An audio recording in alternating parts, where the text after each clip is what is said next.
Sunday மதியம் மீன் குழம்பு வச்சோம்னா திங்கக்கிழமை நைட்டு வரைக்கும் தாராளமாக வரும். பட் திங்கக்கிழமை காலையிலேயும் மீன் குழம்பு எல்லாத்தையும் முடிச்சுட்டு ஈவினிங் போல் தான் கிச்சன்லாம் வந்து க்ளீன் பண்ணிட்டேன்.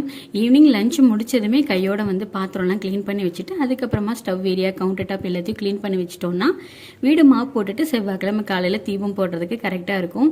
இன்றைக்கி ஃப்ரெண்டு வீட்டில் முள்ளங்கி சட்னி கொடுத்து விட்டுருந்தா. ஸோ நம்ம வீட்டில் வந்து தேங்காய் சட்னி தக்காளி சட்னி மாதிரி ஆட்டி இருந்தது. ஸோ அதை வந்து கம்பு தோசைக்கு வச்சு சாப்பிட்டுட்டு க்ளீனிங் வேலையெல்லாம் கையோட பார்த்துட்டு இருந்தேன். மணி பிளான்ட் எல்லாம் மேலே வந்து எடுத்து வச்சதோடு இருந்தது. கீழே வந்து அந்த ஸ்டெம்மெல்லாம் நிறையவே வளர்ந்துருச்சு. அந்த ஜாடியெல்லாம் ரொம்ப அழுக்கா எண்ணெயா மண்ணா அப்படியே இருந்துச்சு. ஸோ அதெல்லாம் கையோட க்ளீன் பண்ணி எடுத்து வச்சிட்டோம் அப்படின்னா கொஞ்சம் பார்க்கறதுக்கு நீட்டாக ப்ரெசென்ட்டாக இருக்கும்.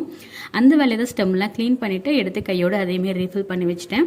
மோஸ்ட்லி வந்து பார்த்திங்கன்னா மீன் குழம்பு சிக்கன் குழம்பு எதாக இருந்தாலும் இப்போல்லாம் 2 நாள் 3 நாள் ஃப்ரிட்ஜில் வச்சு ஸ்டோர் பண்ணி சாப்பிட்றோம். அது அந்தளவுக்கு உடம்புக்கு வந்து நல்ல விஷயம் கிடையாது. நீங்கள் இதை பற்றி என்ன நினைக்கிறீங்க அப்படிங்கிறத மறக்காமல் சொல்லுங்கள். இப்போ கீழே வந்ததுக்கப்புறம் ரொட்டீன் இப்படி தான் இருக்குது.